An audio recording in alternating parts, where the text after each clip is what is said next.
সুপ্রিয় শিক্ষার্থীবৃন্দ, আশা করছি তোমরা সবাই আল্লাহর অশেষ রহমতে খুব খুব খুব বেশি ভালো আছো এবং আমি দোয়া করি যেন তোমরা সব সময় ভালো থাকো।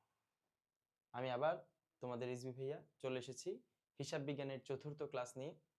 আমাদের প্রজেক্ট এস এর হিসাব বিজ্ঞানের পক্ষ থেকে এবং আমাদের প্রজেক্ট এস এর পক্ষ থেকে তোমাদেরকে জানাই স্বাগত। আমি আশা করছি তোমরা এর পূর্ববর্তী 3টি ক্লাস করে তারপর আজকের ক্লাসে জয়েন করেছো। পূর্ববর্তী 3টি ক্লাস করেই যদি তোমরা জয়েন না করে থাকো তাহলে তোমাদের কাছে আমার বিশেষ অনুরোধ থাকবে ক্লাস 1, 2, 3 যথাক্রমে করে আজকের চতুর্থ ক্লাসে তোমরা জয়েন করো।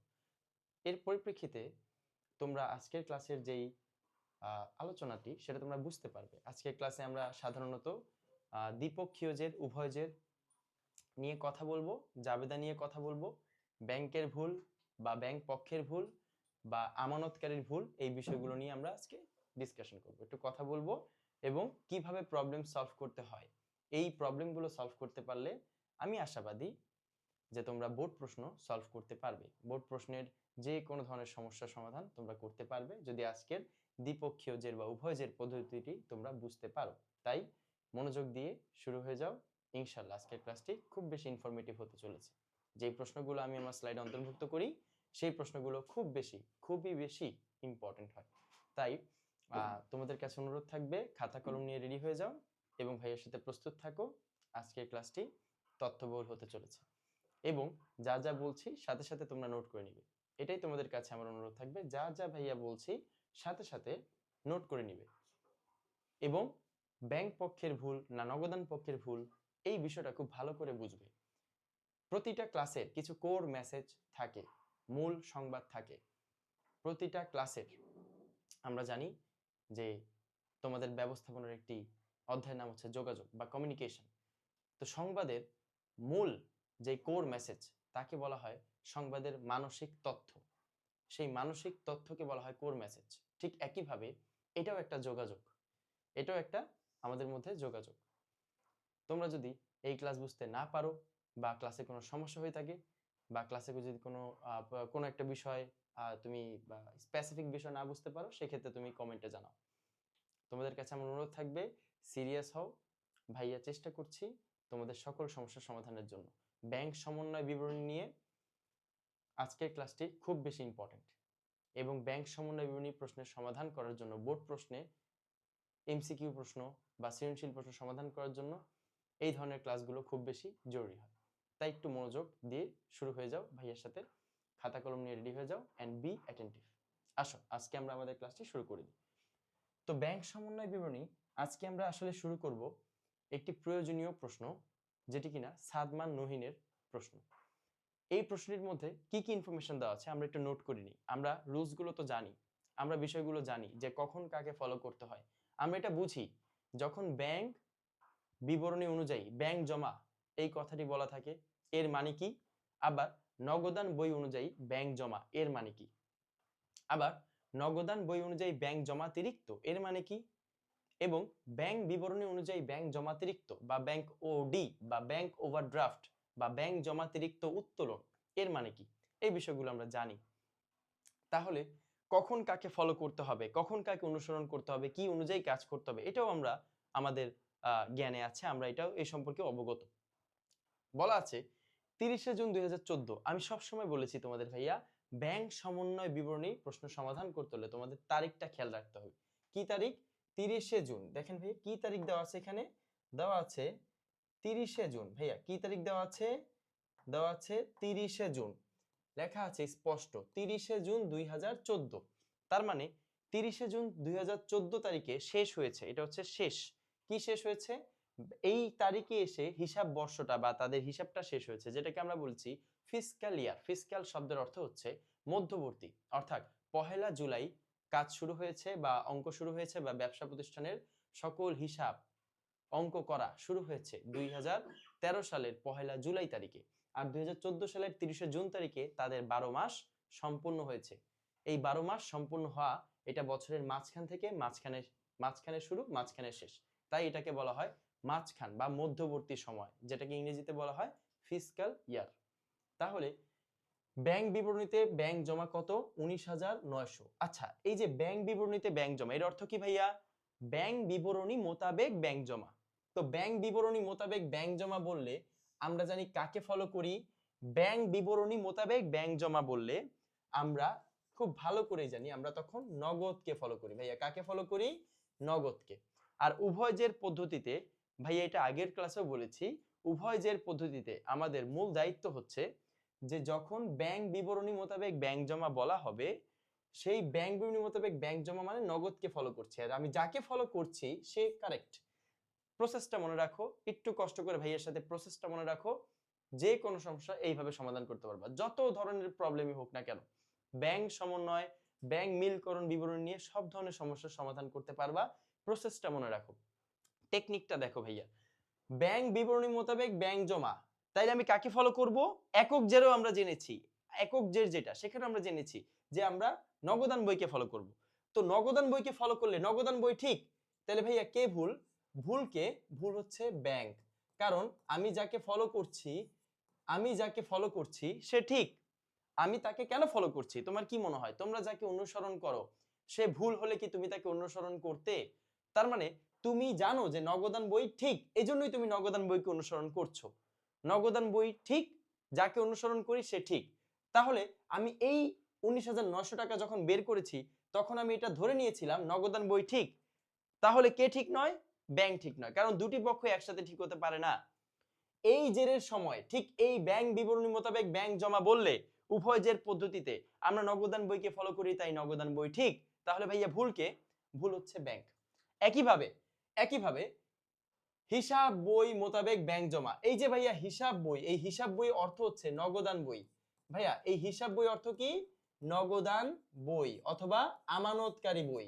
হিসাব বই মানে, লিখে নাও ভাইয়া, খাতায় লিখে নাও, হিসাব বই মানে নগদান বই বা আমানতকারীর বই। আমরা জানি আমানতকারী কর্তৃক ব্যাংক সমন্বয় বিবরণী প্রস্তুত করা হয়, অথবা আমানতকারী যে প্রতিনিধি নিযুক্ত করে তার কর্তৃক ব্যাংক সমন্বয় বিবরণী প্রস্তুত করা হয়। মোট কথা আমানতকারী বা আমানতকারী প্রতিষ্ঠান কর্তৃক ব্যাংক সমন্বয় বিবরণী বা ব্যাংক মিলকরণ বিবরণী প্রস্তুত করা হয়। তাহলে হিসাব বই মোতাবেক ব্যাংক জমা, এই হিসাব বইটাকে ভাইয়া, এই হিসাব বইটা হচ্ছে নগদান বই বা আমানতকারীর বই, এটা মাথায় রাখবে। হিসাব বই মানে নগদান বই বা আমানতকারীর বই বা ক্যাশ বুক, আমরা তাকে ক্যাশ বুক বলে থাকি। আর ব্যাংক বইকে আমরা পাস বই বলে থাকি। তাহলে নগদান বই মোতাবেক ব্যাংক জমা 23,199 টাকা, খুবই ভালো কথা, সমস্যা নাই। তাহলে ভাই আমরা জানি, ভাইয়া কি বলেছি, যে ব্যাংক বিবরণী মোতাবেক ব্যাংক জমা হলে আমরা নগদকে ফলো করি, আর যাকে ভাইয়া ফলো করি সে ঠিক, আর যাকে ফলো করি না সে কি? ভুল। তার মানে এই জায়গায় নগদ ঠিক ব্যাংক ভুল, আর ঠিক এই জায়গাতে নগদান বই মোতাবেক ব্যাংক জমা। তাহলে ভাইয়া এখানে আমি কাকে ফলো করব? এখানে আমি ব্যাংককে ফলো করব। কাকে ফলো করব ভাইয়া? ব্যাংক। তার মানে এই জেরে কে ভাইয়া ঠিক? কে ঠিক? ব্যাংক ঠিক, কারণ আমি ব্যাংককে ফলো করছি। ব্যাংক বিবরণী মোতাবেক ব্যাংক জমা, তাহলে আমি ফলো করব নগদকে, নগদ ঠিক। আবার নগদান বই মোতাবেক, এই যে হিসাব বই মানে নগদান বই, নগদান বই মোতাবেক ব্যাংক জমা, তাহলে ভাইয়া কে ঠিক বলেন? কে ঠিক? ব্যাংক ঠিক। তো ব্যাংককে ফলো করছি, তার মানে ব্যাংক ঠিক। তাহলে কাকে ফলো করছি না? এর বিপরীতে আরেকটা তথ্য আসে, আমি কাকে ফলো করছি না? এই জায়গায় আমি নগদকে ফলো করছি না, তার মানে নগদান যে বইটা, এই নগদান বই ভুল। আমি যাকে ফলো করছি সে ঠিক, তার মানে একই সাথে তো আমি দুইজনকে একটা জেরে ফলো করতে পারি না। আমি কি একই সাথে ব্যাংককেও ফলো করছি, নগদকেও ফলো করছি একটা জেরের মধ্যে? এটা কি হতে পারে? তার মানে 23,199 টাকা এটা বের করার সময় আমি ব্যাংককে ফলো করেছিলাম, ব্যাংক ঠিক, আর যাকে ফলো করি নাই ধরতে হবে সে ভুল। এটাই আমাদের টেকনিক। এবার আসেন, নগদান ভুল, ব্যাংক ঠিক। প্রথম এক নাম্বার ধাপ, এক নাম্বার যে বিষয়টি রয়েছে এটা একটু খেয়াল করি। পয়েন্ট নাম্বার 1, 30শে জুন তারিখে ব্যাংকে জমাকৃত চেক, 30শে জুন তারিখ মানে এই তারিখ, 30শে জুন তারিখ পর্যন্ত 2014 সাল মানে তার হিসাব বর্ষ শুরু হয়েছে কবে? আমি একটু ভাইয়া লিখে দেই, হিসাব বর্ষটা ভাইয়া কবে শুরু হয়েছে আমাকে একটু বলো। হিসাব বর্ষটা শুরু হয়েছে 2014 সাল। 2014 সালের কত তারিখ ভাইয়া? 2014 সালের 1 জুলাই। 2013 সালের 1 জুলাই, এটা 2013 সাল হবে। 2013 সালের 1 জুলাই। আচ্ছা, তাহলে ভাইয়া 2013 সালের 1 জুলাই থেকে 2014 সালের কত তারিখ পর্যন্ত এই অঙ্কটা হচ্ছে আবর্তিত হচ্ছে, এই অঙ্কটা পরিচালিত হচ্ছে 2014 সালের 30শে জুন পর্যন্ত। 30শে জুন এই তারিখ পর্যন্ত আমরা এটাকে বলতেছি একটা ওয়ান অ্যাকাউন্টিং পিরিয়ড অথবা একটি আর্থিক হিসাব বর্ষ। তাহলে এখানে এক বছর ক্যালকুলেট আমরা করছি। কয় বছর ভাইয়া? এক বছর আমরা ক্যালকুলেট করছি। আশা করি বিষয়গুলো তোমাদের কাছে একদম সহজ। এই জায়গায় আমাদের অ্যাকাউন্টিং পিরিয়ড হচ্ছে একটা আর্থিক বছর হচ্ছে 2013 সালের 1 জুলাই থেকে 2014 সালের 30শে জুন পর্যন্ত। এইখানে যে 30শে জুনের কথাটা বলা হয়েছে তাহলে ডেফিনেটলি এটা 2014 সালের 30শে জুন। তাহলে 30শে জুন কি ভাইয়া এই হিসাব বর্ষের মধ্যে নাই? আছে। তার মানে এই আমরা যেই হিসাব বর্ষের কাজ করছি, আমরা কয় বছরের কাজ করছি? এক বছরের মধ্যে যত ধরনের হিসাব রয়েছে এই সব কিছুর কাজ করছি। সাধারণত ব্যাংক সমন্বয় বিবরণী প্রতি মাসেই প্রস্তুত করা হয়, মাসিক ইয়ার অনুযায়ী প্রস্তুত করা হয়। তাহলে ব্যাংক সমন্বয় বিবরণী কিন্তু প্রতি মাসেই প্রস্তুত করা হয় সাধারণত। তো এইখানে একটা অ্যাকাউন্টিং পিরিয়ড দেওয়া আছে। এই এক বছরের মধ্যে যদি ব্যাংক কর্তৃক কোনো কার্য সম্পাদিত না হয় তাহলে ধরতে হবে ব্যাংক আসলে কাজটা সম্পাদন করে নাই। এই এক বছরের মধ্যে আমানতকারী কর্তৃক যদি কোনো কাজ সম্পাদিত না হয় তাহলে বুঝতে হবে আমানতকারীর ভুল, আমানতকারী কাজ সম্পাদন করে নাই। তার মানে যে কাজ করে নাই, ভাইয়া মনোযোগ দাও, যে কাজ করে নাই তার ভুল, এটা আপনাকে মনে রাখতে হবে। যে কাজ বেশি করেছে তার ভুল, অর্থাৎ 200 টাকা লেখার কথা আমি 2000 টাকা লিখেছি, প্লাস করার কথা মাইনাস করেছি, অথবা বেশি প্লাস করেছি অথবা বেশি মাইনাস করেছি, বেশি কাজ করা, বেশি অথবা কম কাজ করা অথবা কাজ না করা, এই সবকটি হচ্ছে ভুল। তাহলে কি কোনটা ঠিক ভাইয়া? সঠিক কাজ ভারসাম্য বজায় রেখে, অর্থাৎ সঠিক কাজ সঠিকভাবে পালন করতে হবে, যতটুকু বলেছে ততটুকুই ওই কাজটাই করতে হবে, সেটাই হচ্ছে সঠিক। তাহলে 200 টাকা প্লাস করতে বলেছে, আপনি 200 টাকাই প্লাস করবেন, 199 টাকাও প্লাস করবেন না, আবার 201 টাকা মাইনাসও করবেন না, তার মানে 200 টাকাই প্লাস করতে হবে, এটাই হচ্ছে আমাদের সঠিক কাজ। তাহলে 30শে জুন তারিখে ব্যাংকে জমাকৃত চেক, তার মানে ব্যাংকে জমাকৃত চেক মানে কি ভাইয়া? প্লাস, অর্থাৎ ব্যাংকে চেক জমা হওয়ার জন্য 4400 টাকা চেক জমা দিয়েছে। তার মানে চেক যদি ব্যাংকে জমা দেয় ব্যাংক হিসাব বৃদ্ধি পায়। আমরা জানি যে ব্যাংকে চেক জমা দিলে ব্যাংক হিসাব বৃদ্ধি পায় 4400 টাকা। কিন্তু ব্যাংক কর্তৃক তা, কিন্তু দেখেন ভাইয়া ব্যাংক কর্তৃক তা আদায় হয়েছে কবে? 1 জুলাই তারিখে। তাহলে কোন 1 জুলাই? এই যে 2014 সালের 30শে জুন, এটার পরবর্তী তারিখটা কি ভাইয়া? 1 জুলাই। 30শে জুনের পরবর্তী তারিখ কি ভাইয়া? 1 জুলাই 2014। তার মানে ভাইয়া এই 1 জুলাই 2014 কি এই এতটুকু তারিখের মধ্যে পড়ে? তোমাদের কাছে আমার প্রশ্ন, 2013 সালের 1 জুলাই থেকে 2014 সালের 30শে জুন, এই 365 দিনের মধ্যে এই তারিখটা পড়ে কি না?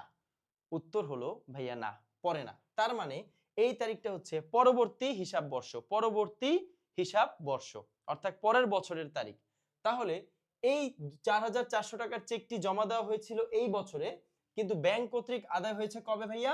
পরের বছরে। ব্যাংক কর্তৃক আদায় হয়েছে কিন্তু পরের বছরে, তার মানে ব্যাংক কর্তৃক আসলে আদায় হয় নাই। তোমাকে আগে কোশ্চেনটা বুঝতে হবে, ব্যাংক কর্তৃক আদায় হয় নাই কারণ এটা এই তারিখের মধ্যে ছিলই না, এটা পরবর্তী তারিখে পরবর্তী হিসাব বর্ষে চলে গিয়েছে। তোমাকে এটা বুঝতে হবে যে আমি কত থেকে কত তারিখের কাজটা করছি, আমি কি 6 মাসের কাজ করছি নাকি 1 বছরের কাজ করছি। যদিও ব্যাংক সমন্বয় বিবরণী মাসিক প্রস্তুত হয়, তাহলে এখানে আমরা 12 মাসের 12টা ব্যাংক সমন্বয় বিবরণীর টোটাল সকল ইনফরমেশন হয়তো আমাদের এখানে একসাথে আছে, আমরা ধরে নিচ্ছি। কিন্তু এই 12 মাসের মধ্যে যদি কোনো ইনফরমেশন বা 12 মাসের মধ্যে যদি ব্যাংক কোনো কাজ না করে, এর পরের বছর করে, তাহলে ধরতে হবে যে আসলে এই হিসাব বর্ষে ব্যাংক ওই কাজটা করে নাই। তার মানে এটা কার ভুল? ব্যাংকের ভুল। আবার সেম ভাবে আমানতকারী যদি এই এক বছরের মধ্যে কাজ সম্পাদন না করে তাহলে ধরতে হবে এটা আমানতকারীর ভুল। আশা করি তোমরা বুঝতে পেরেছো। এখন বলা আছে 30শে জুন তারিখে ব্যাংক কর্তৃক 4400 টাকা ব্যাংকে জমা করা হলেও ব্যাংক কর্তৃক আদায় করা হয়েছে তার পরের দিন, তার না আদায় হয় নাই। তাহলে ভাইয়া তোমাকে আগে বুঝতে হবে দ্বৈত জের করার জন্য তোমাকে বুঝতে হবে যে এটি কার ভুল? এটি হচ্ছে ব্যাংকের ভুল। ভাইয়া কার ভুল? ব্যাংকের ভুল। তোমাকে কার ভুল এটা আইডেন্টিফাই করতেই হবে, এটা কার ভুল? ব্যাংকের ভুল। প্লাস না মাইনাস হবে এটা আমি পরে বলবো, আগে কার ভুল ভাইয়া সেটা আগে আইডেন্টিফাই করি। তারপরে বলা হয়েছে 28শে জুন তারিখে, 28শে জুন মানে কি এর মধ্যেই রয়েছে, 30শে জুনের 2 দিন আগে, তার মানে এর মধ্যেই রয়েছে। 28শে জুন তারিখে 4000 টাকা, 1400 টাকা, 2500 টাকা ইস্যুকৃত 3টি চেক, 1 1 2 3, 3টা চেক ইস্যু করা হয়েছে যা এখনো ব্যাংক কর্তৃক পরিশোধিত হয় নাই। তার মানে ব্যাংক কর্তৃক পরিশোধ হয় নাই। আমরা জানি ইস্যুকৃত চেক মানে আমরা প্রদেয় হিসাবকে ইস্যু করে থাকি। ইস্যুকৃত চেক মানে পাওনাদার বা প্রদেয় হিসাব এমন একজন ব্যক্তি যে আমার কাছে টাকা পায়, আমি তাকে টাকা পরিশোধ করার জন্য চেকটা ইস্যু করেছি। যখনই দেখবে ইস্যুকৃত চেক, বুঝে নিতে হবে চেকটা ইস্যু করা হয় কাকে? প্রদেয় হিসাবকে। তো প্রদেয় হিসাবকে চেক ইস্যু করা হয়, ভালো কথা।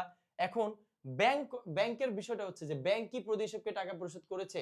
আমি ব্যাংকে অর্ডার দিলাম, আমি ব্যাংকের চেক ইস্যু করলাম যে ভাই আপনি কি করেন, আমার একজন পাওনাদার আছে তাকে 3টা টাকা দিবেন, মোট 3টা 4000 দিবেন, তারপরে আপনি কি দিবেন 1400 টাকা দিবেন আর 2500 টাকা দিবেন। তার মানে টোটাল কত হলো?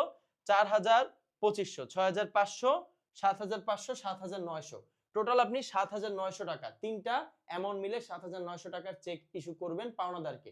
কিন্তু ব্যাংক কর্তৃক কোনো টাকাই পরিশোধিত হইল না। তার মানে এটা কার ভুল? ব্যাংকের ভুল। ডেফিনেটলি কার ভুল? ব্যাংকের ভুল।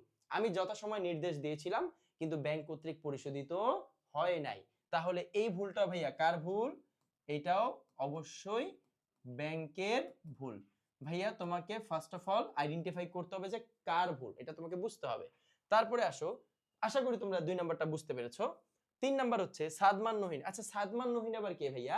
সাদমান নহিন হচ্ছে আমানতকারী। সাদমান নহিন কে? আমানতকারী। আমরা যার ব্যাংক সমন্বয় বিবরণী প্রস্তুত করছি সে, ওই ব্যক্তির নাম আমানতকারী। সাদমান নহিন কর্তৃক ইস্যুকৃত 1226 টাকার চেক, কত টাকা ভাইয়া?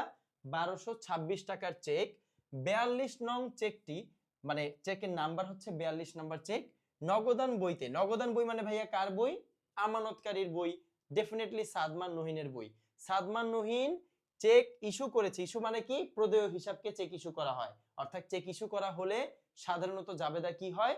প্রদেয় হিসাব ডেবিট আর ব্যাংক হিসাব ক্রেডিট। কারণ প্রদেয় হিসাব হ্রাস পায়, টাকা নিয়ে চলে যায়, প্রদেয় হিসাব হ্রাস পেয়ে গেল আর ব্যাংক থেকে টাকাটা চলে যায়। কাকে কেন চলে যায়? কারণ ব্যাংক প্রদেয় হিসাবকে টাকা পরিশোধ করার ফলে দায় কমে যায়, তাই প্রদেয় হিসাব বা পাওনাদার হিসাব ডেবিট, আর ব্যাংক থেকে টাকা চলে যাওয়ার ফলে সম্পদ কমে যায়, আমানতকারীর পক্ষ থেকে সম্পদ কমে যায়, তাই ব্যাংক হিসাব ক্রেডিট, প্রদেয় হিসাব ডেবিট, ব্যাংক হিসাব ক্রেডিট। এটা হচ্ছে সাধারণ জাবেদা ইস্যুকৃত চেকের ক্ষেত্রে।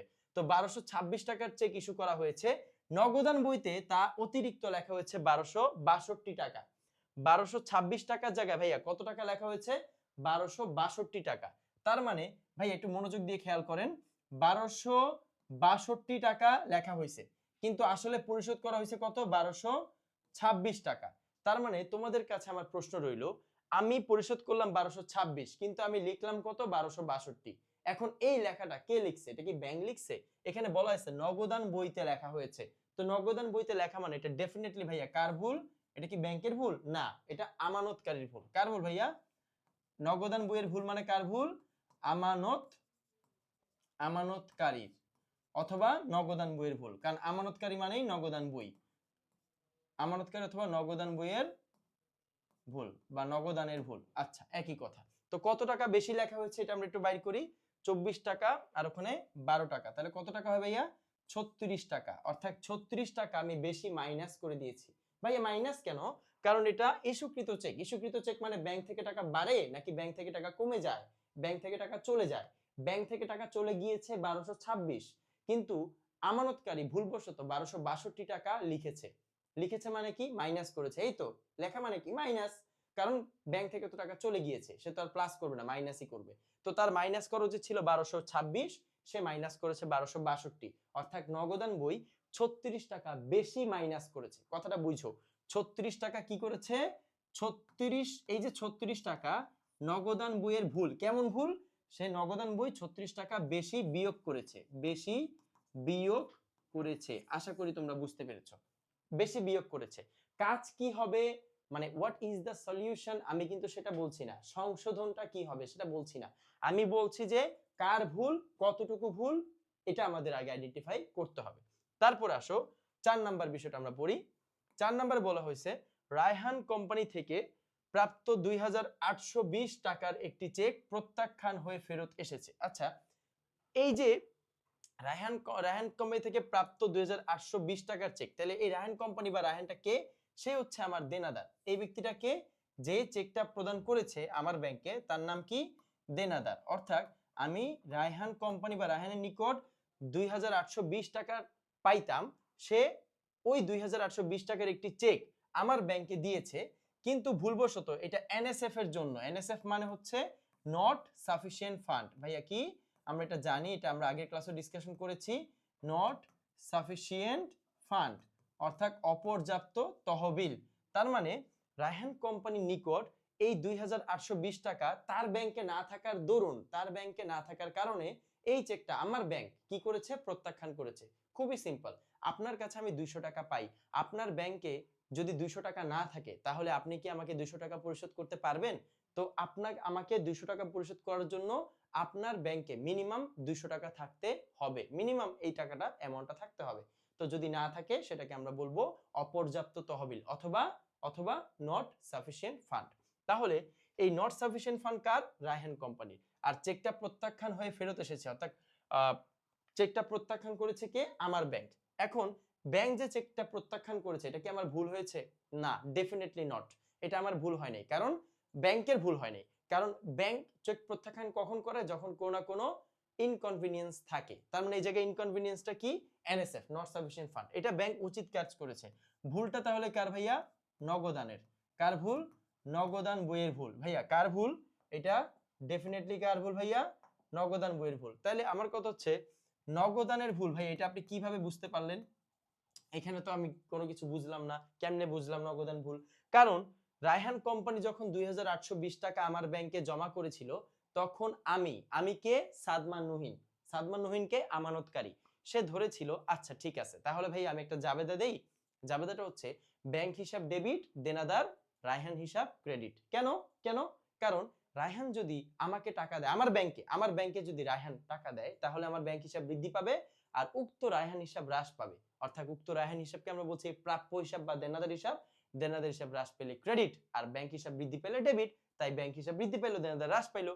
কিন্তু পরবর্তীতে আমার ওই ব্যাংক যে চেকটা প্রত্যাখ্যান করে দিয়েছে সেটা তো আমরা জানতাম না ভাইয়া। সেটা তো সাদমান নুহিন বা আমানতকারী জানে না।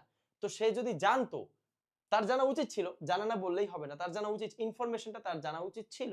তাহলে সাদমান নুহিন যদি বা আমানতকারী যদি বিষয়টা সম্পর্কে অবগত থাকতো, ডেফিনেটলি সে তখন জাবেদা দিত যে, কি জাবেদা দিত ভাইয়া? যে দেনাদার বা প্রাপ্য রায়হান হিসাবকে কি করত?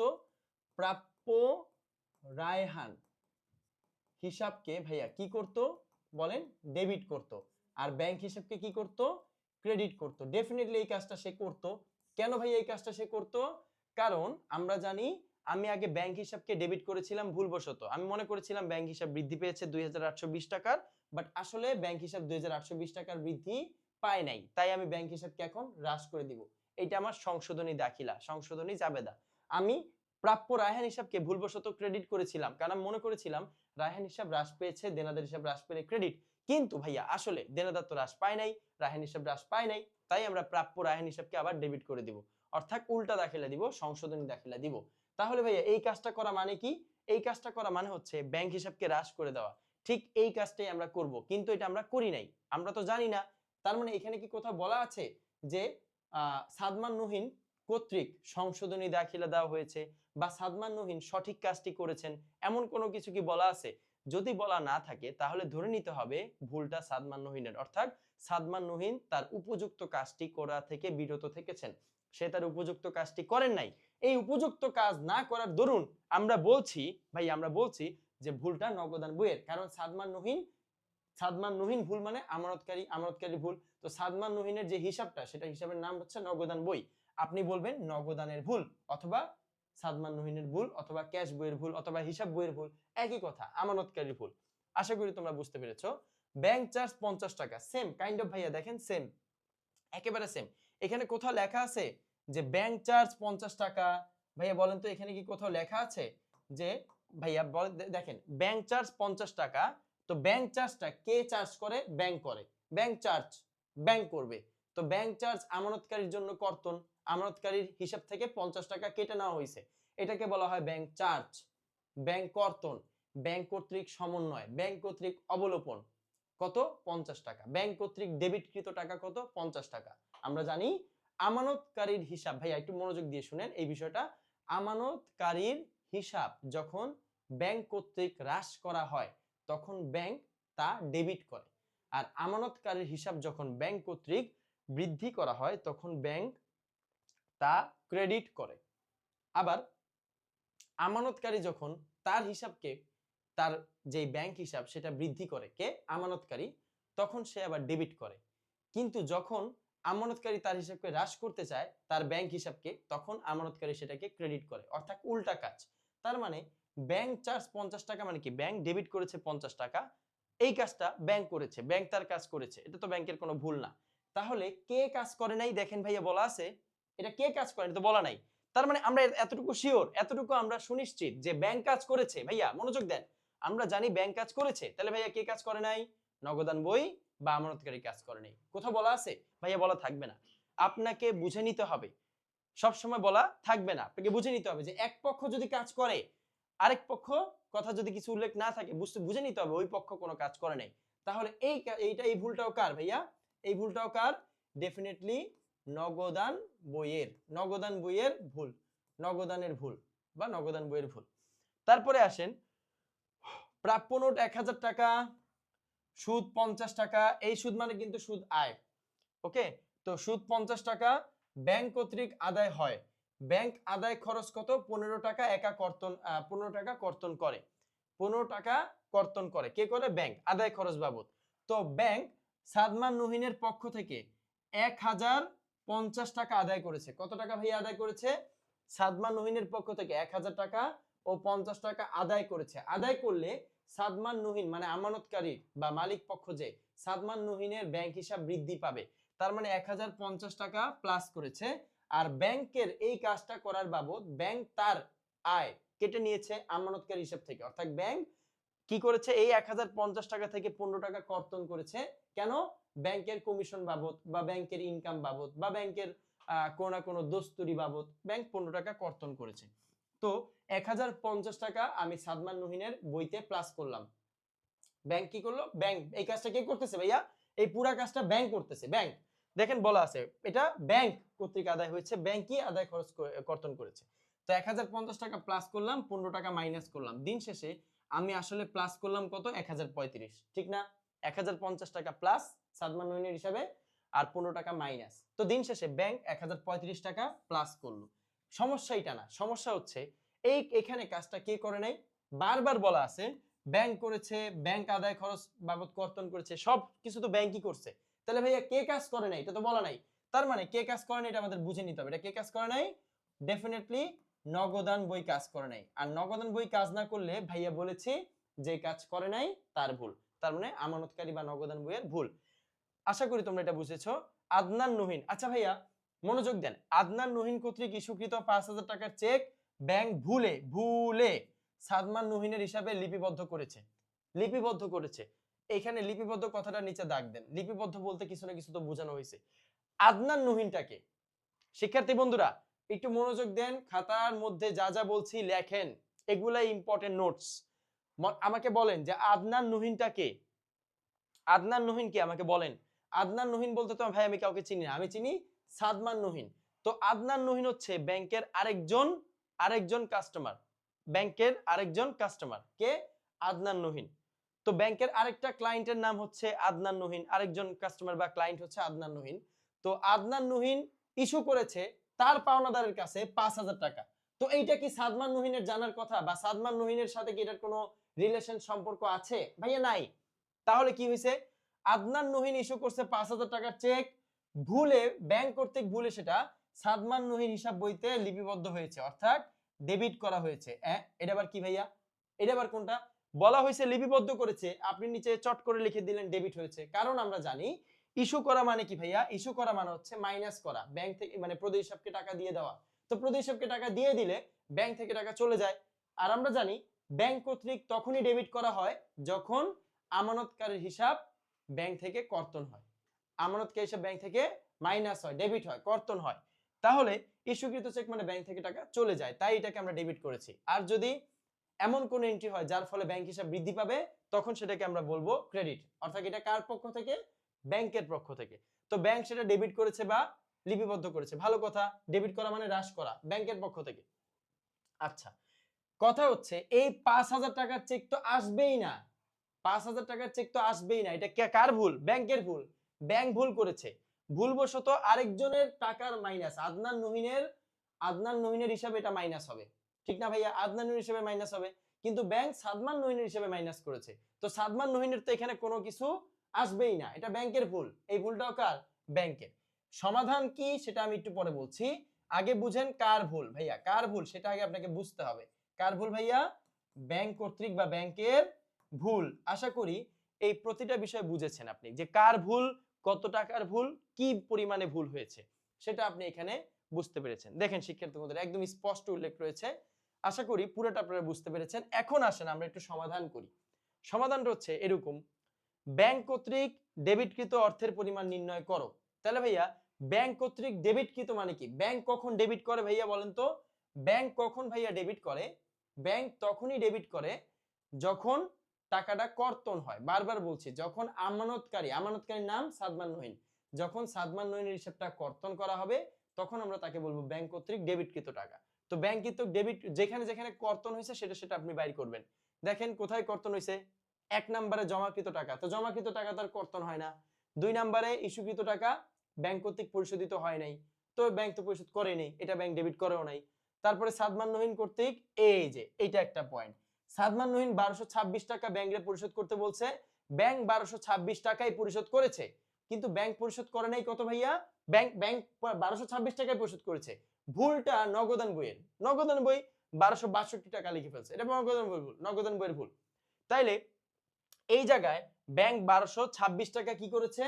ডেবিট করেছে। ডেবিট কেন? কারণ চেক ইস্যু করা হয়েছে। চেক ইস্যু করা মানে কি? ব্যাংক থেকে টাকা কর্তন হওয়া, মাইনাস হওয়া। তাহলে এটা আসবে, এই বিষয়টা আসবে। আচ্ছা আমরা বুঝলাম। তারপরে রায়হান থেকে প্রাপ্ত চেক প্রত্যাখ্যাত হওয়া। আচ্ছা ভাইয়া প্রত্যাখ্যাত হওয়া মানে কি ডেবিট করা? না, প্রত্যাখ্যাত মানে কি? আমি ক্রেডিটই করি নাই, আবার ডেবিট কখন করব? ব্যাংক তো আদায় করে নাই, আবার ফেরত কেমনে দিবে? মানে কি মাইনাস কিভাবে করবে?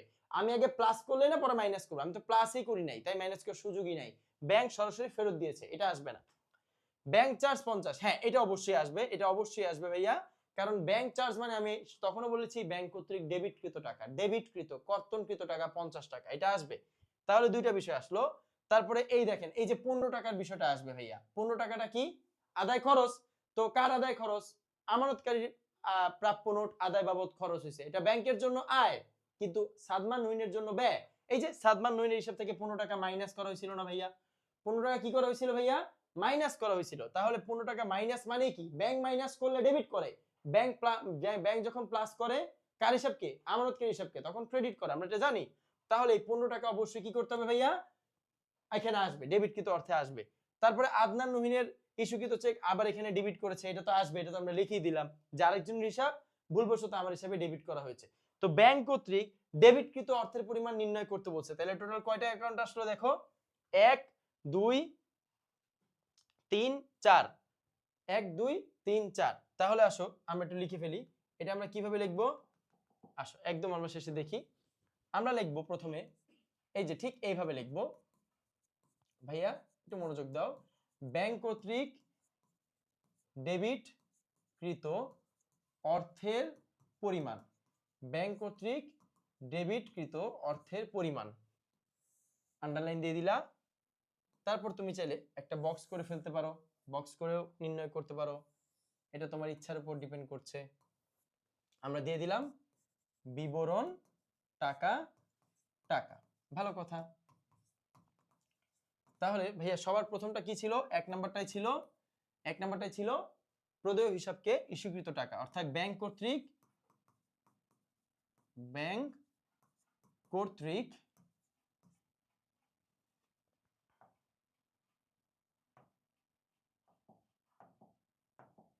ভাইয়া একটু মনোযোগ দিয়ে খেয়াল করেন, কি বলা হয়েছে?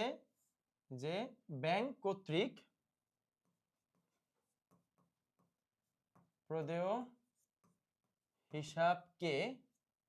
প্রদেয় হিসাবকে পরিশোধ কত? 1226। আমরা কি আর 1262 টাকা নিব? আমরা তো সঠিক অ্যামাউন্টটা নিব, 1226। তারপরে ভাইয়া 2 নাম্বারটা কি ছিল? ব্যাংক চার্জ, অর্থাৎ 50 টাকার ব্যাংক চার্জ, এখানে দিব ব্যাংক চার্জ, ব্যাংক চার্জ কত টাকা ভাইয়া? 50 টাকা। তারপর ছিল ব্যাংক কর্তৃক আদায় খরচ, অর্থাৎ ব্যাংক কর্তৃক আদায় খরচ। কি খরচ ভাইয়া? আদায় খরচ। ব্যাংক কর্তৃক আদায় খরচ কি হয়েছে? কর্তন হয়েছে। কত টাকা ভাইয়া? 15 টাকা। তারপরে আবার দিব ভুলবশত অন্য হিসাবের অর্থ কি করা হয়েছে ভাইয়া? কি করা হয়েছে? কর্তন হয়েছে। অন্য হিসাব মানে ভাইয়া কে? ভাইয়া অন্য হিসাব মানে কে? ওই যে আদনান নইনের হিসাব। কত টাকা ভাইয়া? আদনান নইনের হিসাব ছিল কত টাকা ছিল আদনান নইনের? সাদমান নইনের হিসাবে কর্তন করলো যে ভাইয়া, দেখে আসি কত টাকা ছিল। ছিল হচ্ছে 5000 টাকা। 5000 টাকা। বাকিগুলো তো দিয়েছি না? বাকিগুলো দিয়েছি। ওকে, তো 5000 টাকা ভুলবশত কর্তন হয়েছে। আমি এটা লিখে ফেলি। কত? 5000 টাকা। টোটাল ভাইয়া কত হলো? 5000, 6000, 6226, 6276 আর 6286, 6291 91 নাকি? হ্যাঁ 91 টাকা। 86 5, হ্যাঁ 91 টাকা। তো এটাই হচ্ছে আমাদের টোটাল ব্যাংক কর্তৃক ডেবিটকৃত অর্থের পরিমাণ। আশা করি তোমরা বুঝতে পেরেছো। তো ব্যাংক কর্তৃক ডেবিটকৃত মানে কি? আমানতকারী, মানে আমানতকারী যে ওই আমানতকারীর হিসাব কি হবে ভাইয়া? ব্যাংক যখন ডেবিট করে তখন আমানতকারী হিসাব কি পায় ভাইয়া? হ্রাস পায়। আর যদি ব্যাংক ক্রেডিট করে তাহলে আমানতকারী হিসাব বৃদ্ধি পায়। এটা আমরা আশা করি বুঝতে পেরেছি। আসো আমরা পরবর্তী অঙ্কটা সমাধান করে ফেলি। পরবর্তী অঙ্কে বলা হয়, মানে খ নাম্বার বলা হয়েছে উভয় জের বা দ্বিপক্ষীয় জের পদ্ধতিতে, এবং দ্বিপক্ষীয়টা কি পদ্ধতি ভাইয়া? আমরা জানি দ্বিপক্ষীয় একটা সংশোধন পদ্ধতি। এই পদ্ধতিতে ব্যাংক সমন্বয় বিবরণী প্রস্তুত করা হলো। আচ্ছা এবার আসো ভাইয়া, আমরা দুইটা জের, সবার আগে দুইটা জের লিপিবদ্ধ করব। ব্যাংক কর্তৃক ব্যাংক বিবরণী মোতাবেক ব্যাংক জমা 19,900 আর নগদান বই মোতাবেক ব্যাংক জমা 23,199। দুইটা আমি আগে এই দুইটা আগে সবার আগে দিয়ে নিব। এই দেখো, ব্যাংক বিবরণী মোতাবেক ব্যাংক জমা বা ব্যাংক ব্যালেন্স কত? 19,900। তারপরে দেখো ভাইয়া আবার আরেকটা জের হচ্ছে নগদান বই মোতাবেক ব্যাংক ব্যালেন্স বা ব্যাংক জমা কত ভাইয়া? 23,199 টাকা। আশা করি এর মধ্যে কোনো সমস্যা নাই। এবার কোনটা প্লাস কোনটা মাইনাস ভাই আমাকে বলো তো? ব্যাংক বিবরণী মোতাবেক ব্যাংক জমা, তাহলে এই জায়গায় ভাই আমি কাকে ফলো করছি? নগদকে। তাহলে যাকে ফলো করছি সে ঠিক। তাহলে ভাই এই জায়গায় কে ভুল ভাইয়া? এই জায়গায় ব্যাংক ভুল, কারণ যাকে ফলো করছি সে ঠিক। আবার নগদান বই মোতাবেক ব্যাংক জমা, তাহলে ভাই এই জায়গায় আমি কাকে ফলো করছি? এই জায়গায় আমি কাকে ফলো করছি? ব্যাংক রে। তার মানে এই জায়গায় কে ঠিক? ব্যাংক ঠিক। তাহলে ভাই এই জায়গায় কে ভুল? এই জায়গায় ডেফিনেটলি নগদান বই ভুল। আশা করি তোমরা এই বিষয়গুলো তো বুঝতেই পেরেছো। এখন দেখো বল এক নম্বরে আমরা কি বের করেছি ভাইয়া? কার ভুল ছিল? এক নাম্বারটা ভুলটা ছিল ব্যাংকের, ব্যাংক কর্তৃক ভুল। 4,400 টাকা চেক জমা দেওয়া হয়েছে, এটা কার ভুল? ব্যাংকের ভুল। ব্যাংক কর্তৃক আদায় হয় নাই বা পরের দিন আদায় হয়েছে। তাহলে ব্যাংক কর্তৃক ভুল আমরা কোথায় নথিভুক্ত করব? আগে সেটা তোমাকে বুঝতে হবে। আগে তোমাকে বুঝতে হবে যে ব্যাংক কর্তৃক ভুল আমরা কোথায় লিখব। যেই জায়গাতে ব্যাংকের ভুল, যেখানে আমি নগদকে ফলো করছি, ব্যাংকের ভুল সেখানেই লিখবা প্লাস অথবা মাইনাস। যেখানে তুমি ব্যাংকের ভুল লিখছো বা ব্যাংকের ভুলটা যেখানে আছে, তাহলে কোন জেরের মধ্যে ব্যাংকের ভুল? নিচের জেরে তো ব্যাংকের ঠিক, ব্যাংকের অনুসরণ করছি। উপরের জেরে আমি নগদকে অনুসরণ করছি। তার মানে যেই জেরে ব্যাংকের ভুল সেখানে তুমি লিখবা। এখন আসো, এই দেখো আমরা লিখেছি ব্যাংকের ভুল। ভাইয়া ব্যাংকের ভুলটা, ব্যাংকের ভুল এটা না, এটা হচ্ছে এই যে মধ্যবর্তীকালীন আমানত। তো মধ্যবর্তীকালীন আমানত মানে হচ্ছে, তুমি মধ্যবর্তীকালীন আমানত না লিখলেও হবে। তুমি যদি লেখো যে ব্যাংকে চেক জমা ব্যাংক কর্তৃক আদায় হয় নাই, এই মধ্যবর্তীকালীন আমানত মানে কি? ব্যাংকে জমাকৃত চেক আদায় হয়নি। তুমি সহজটা লেখো, ব্যাংকে জমাকৃত চেক ব্যাংক কর্তৃক বা তুমি লিখতে পারো আদায় হয়নি। তাহলে ভাইয়া দেখো তো, এটা আমার এক নাম্বার এন্ট্রি। কত টাকা? 4,400 টাকা দেওয়া আছে। এই যে ব্যাংকে জমাকৃত চেক ব্যাংক কর্তৃক পরের দিন আদায় হয়েছে। ভাইয়া পরের দিন আদায় মানে কি? আদায় হয় নাই। কত টাকা? 4,400 টাকা। লিখে ফেললাম প্লাস। কেন এখানেই প্লাস হলো? কেন প্লাস হলো? আদায় করেন। আপনি তো আদায় করেন নাই। Am I right or wrong? আপনি আদায় করেন নাই। সাদমান নহিনের 4,400 টাকা ব্যাংক হিসাব বাড়ার কথা, বৃদ্ধি পাওয়ার কথা, কিন্তু আপনি তো সেটা আদায় করেন নাই, তাহলে আদায় করেন। আদায় না করলে আপনি আদায় করেন। সুতরাং এটা হচ্ছে সংশোধন পদ্ধতি। এটা একটা ব্যাংক সমন্বয় বিবরণী কি পদ্ধতি? উভয় জের। মনে রাখবেন, উভয় জের বা দ্বিপক্ষীয় জের মানে হচ্ছে এটা সব সময় কি করবে ভাইয়া? সংশোধন করবে। কি করবে? সংশোধন করবে। একেবারে ক্রিস্টাল ক্লিয়ার থাকেন, সংশোধন করবে, সঠিক কাজটা করবে, ভুল কাজে সংশোধন করবে। তাহলে ৪,৪০০ টাকা আপনি প্লাস করেন নাই, অর্থাৎ আদায় করেন নাই সাদমান নহিনের পক্ষ হয়ে, ব্যাংক এই কাজটা করে নাই, এটা ব্যাংকের ভুল। তাই আমি যেই জায়গায় ব্যাংকের ভুল সেখানে লিখবো এবং প্লাস করব। প্লাস করার কথা, প্লাস করেন নাই, তাহলে করেন, সঠিক কাজটা করেন। তারপরটা আসেন, বলা আছে, আশা করি এক নম্বরটা বুঝতে পেরেছেন সুপ্রিয় শিক্ষার্থীবৃন্দ। একটু মনোযোগ দাও, একটু মনোযোগ দাও, অ্যাটেনশন দাও, তোমরা বুঝতে পারবে। একটু সময় দাও ভাইয়াকে, ভাইয়া পুরোটা বুঝাই দিব। 28শে জুন তারিখ এই তিনটা চেক কত ছিল? 7,900, তিনটা চেকের যোগফল। প্রদেয় হিসাবকে এই তিনটা চেক ইস্যু করা হলেও ব্যাংক কর্তৃক পরিশোধ করা হয়নি। এই যে লেখা আছে ব্যাংক কর্তৃক পরিশোধ করা হয়নি, এটা কার ভুল? ব্যাংক পরিশোধ না করলে ভাই এটা কার ভুল? ব্যাংকের ভুল। অবশ্যই কার ভুল? ব্যাংকের ভুল। তাহলে ব্যাংকের ভুল হওয়া মানে কি? আবারও সেখানেই যাবে, আবারও ওই জেরেই হবে যেখানে ব্যাংকের ভুল, হয় প্লাস নাইলে মাইনাস। ডেফিনেটলি এটা আমরা এখন কি করব? মাইনাস করে দিব। কেন মাইনাস করে দিব? কারণ ইস্যুকৃত চেক মানে সাদমান নহিনের ব্যাংক হিসাব কর্তন, মাইনাস হবে। সাদমান নহিনের ব্যাংক হিসাব হ্রাস পাবে, কমে যাবে। তো সাদমান নহিনের হিসাবটা আমি পরিশোধ করি নাই, ব্যাংক পরিশোধ, সাদমান নহিনের হিসাবটা ব্যাংক পরিশোধ করে নাই। সাদমান নহিন চেক ইস্যু করা হয়েছে, প্রদেশকে চেক ইস্যু করেছে, ব্যাংকের অর্ডার দিয়েছে যে আপনি আমার কে পাওনাদার, তাকে তিনটা চেক ইস্যু করে দেন, তাকে তিনটা চেকের টাকা পরিশোধ করে দেন। যদি ব্যাংক পরিশোধ করতো, সঠিক কাজটা যদি ব্যাংক করতো, তাহলে সাদমান নহিনের হিসাব কি বৃদ্ধি পাইতো? আপনারা আমাকে বলেন, প্রদেয় হিসাবকে তার টাকা বুঝিয়ে দেওয়া হলে সাদমান নহিনের হিসাব কি হইতো ভাইয়া? হ্রাস পাইতো। তো হ্রাস পেলে আমরা কি দিব?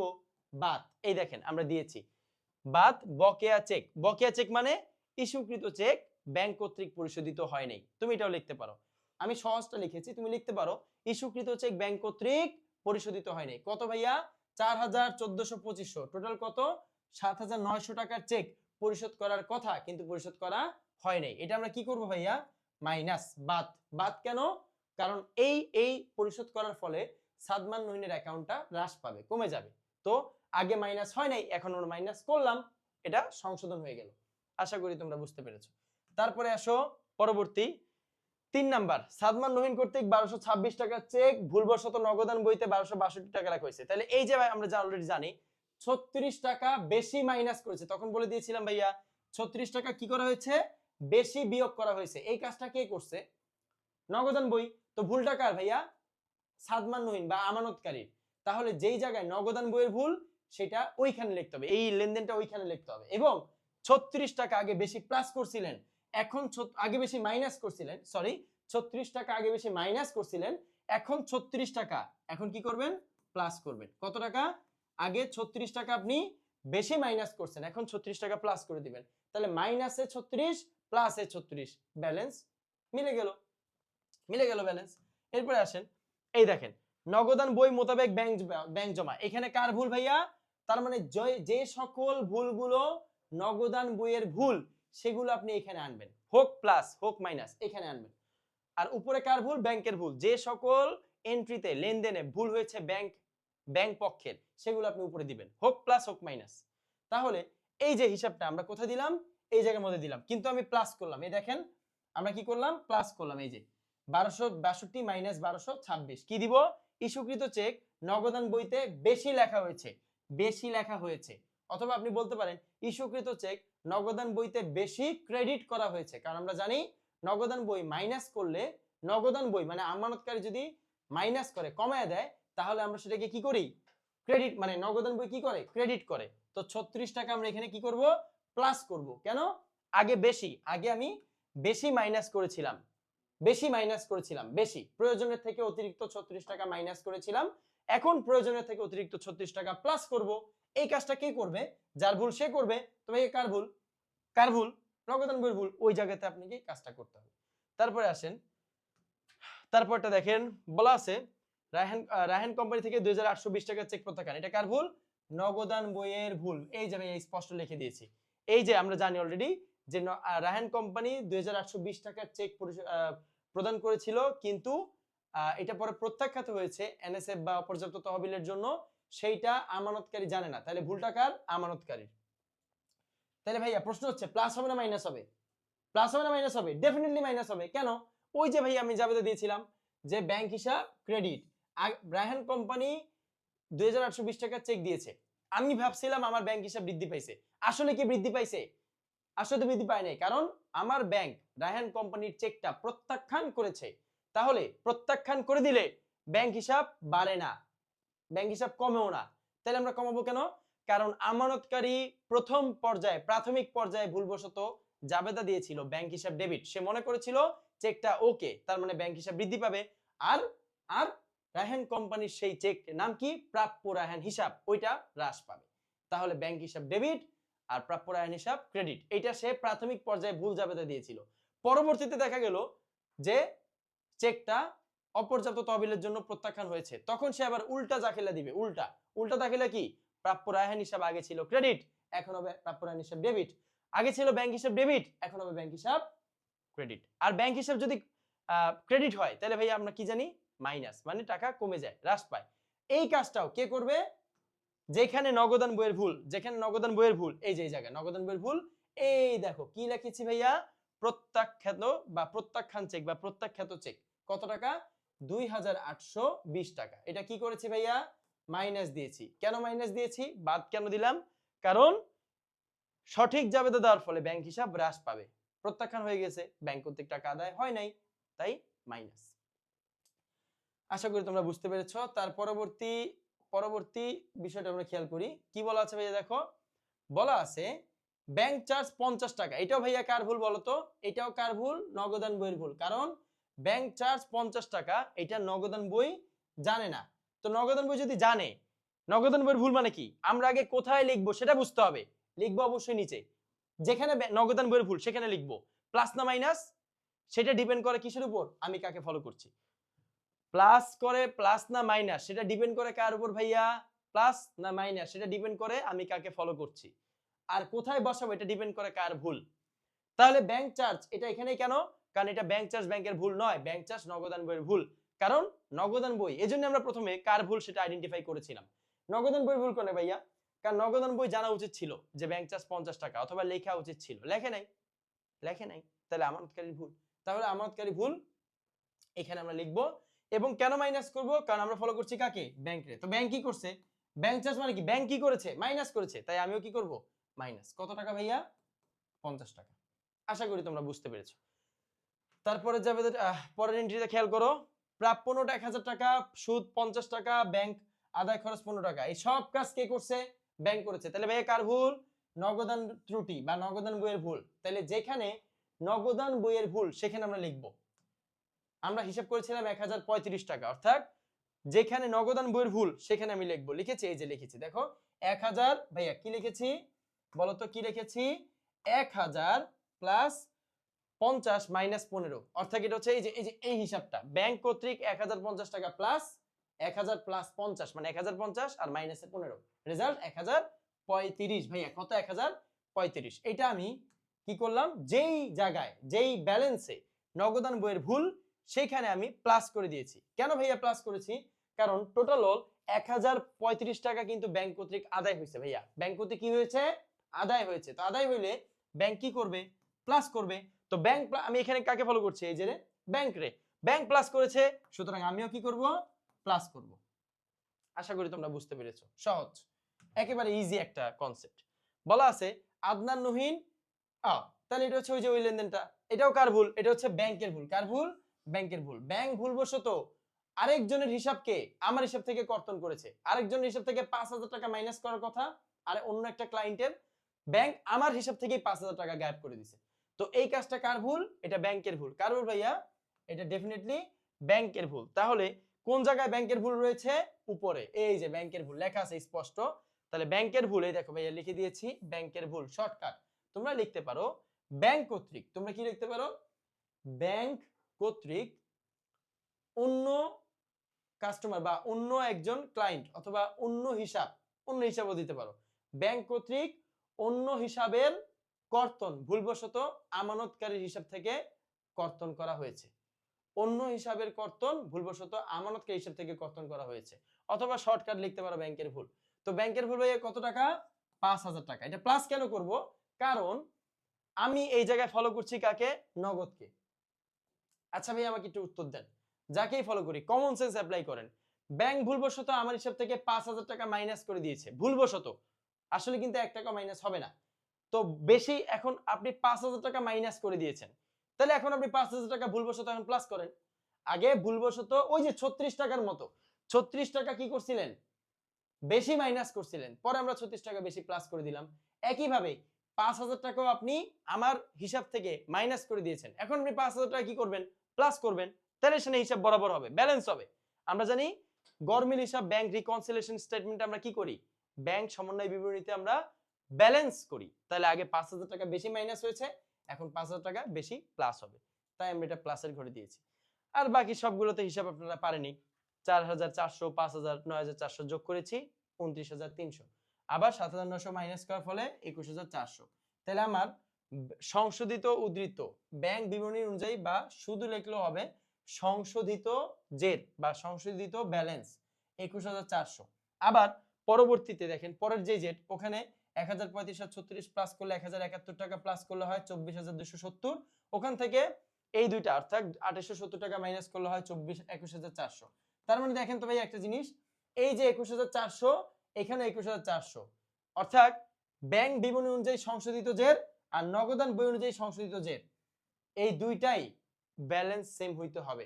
আমরা জানি ব্যাংক সমন্বয় বিবরণীর দ্বিপক্ষীয় জেরের সবথেকে বড় দ্বিপক্ষীয় জেরের সবথেকে বড় সাইন প্রতীক হচ্ছে সংশোধিত জের, সব সময় সেম হইতে হবে।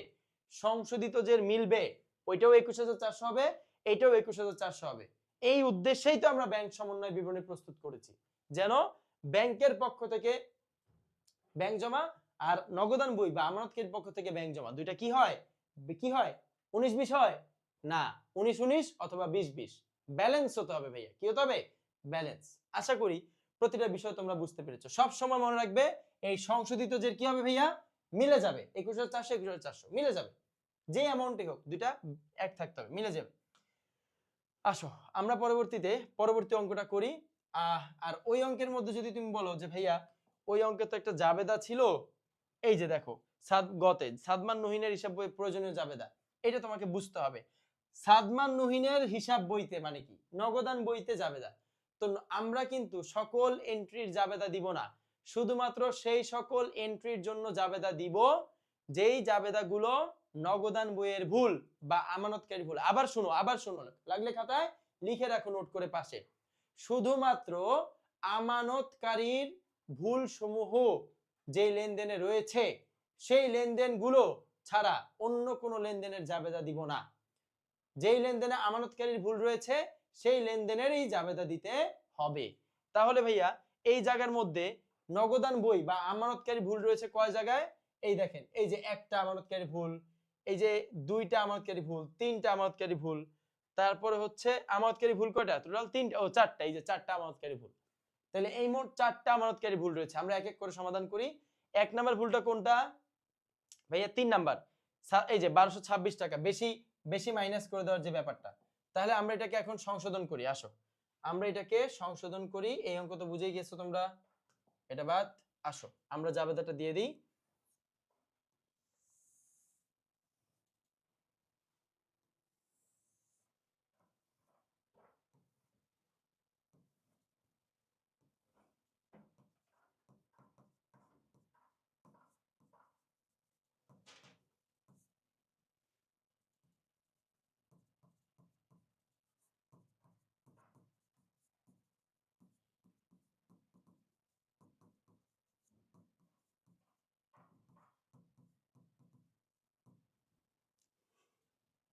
তাহলে ভাইয়া এটা হচ্ছে 2014 সাল না? 2014 না 2013? 2013 মনে হয়।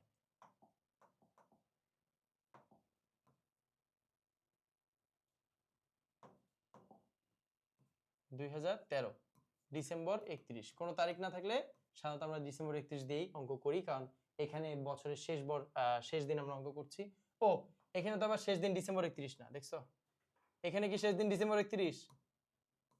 না, এখানে শেষ দিন হচ্ছে তোমার জুন মাসের 30 তারিখ, জুন মাসের 30 তারিখ। আচ্ছা, তো এই যে 36 টাকার জাবেদা কি বেশি মাইনাস করেছি, তাহলে এখন আমার কি সংশোধনী জাবেদা দিতে হবে। তো সংশোধনী জাবেদাটা কি বলতো ভাইয়া? এই যে জাবেদা দিব, এটা কি ভুল জাবেদা দিব? না, আমাদকারী ভুল হয়েছে, তুমি সঠিক জাবেদা দিবা। কি জাবেদা দিবা? সঠিক জাবেদা কি এটা আগে বলো। 36 টাকা বেশি মাইনাস করছো, 36 টাকা বেশি প্লাস করবা। তাহলে আগে 36 টাকা বেশি মাইনাস করছিলাম, তখন ব্যাংক হিসেবকে দিছি ক্রেডিট। এখন আমাদকারী দিবে ব্যাংক হিসাবকে কি দিবে বলো? ব্যাংক হিসাবকে আমাদকারী কি দিবে? ডেবিট কত? 36 টাকা। তো ব্যাংক হিসাব কত? ডেবিট 36 টাকা। তো বাকি 36 টাকা কি বাবদ হয়েছিল ভাইয়া? বাকি যে 36 টাকা ওইটা কি বাবদ হয়েছিল? প্রদেয় হিসাব বাবদ। আগে প্রদেয় হিসাবকে সে মানে পরিশোধ করা হয়েছে প্রদেয় হিসাবকে 1226 টাকা, সে লিখছে 1262। সে বেশি মাইনাস করছিল, অর্থাৎ প্রদেয় হিসাবকে ডেবিট করছিল বেশি। বেশি মাইনাস মানে কি? প্রদেয় হিসাবকে বেশি টাকা ডেবিট। কত টাকা ডেবিট? 36 টাকা বেশি ডেবিট করছিল।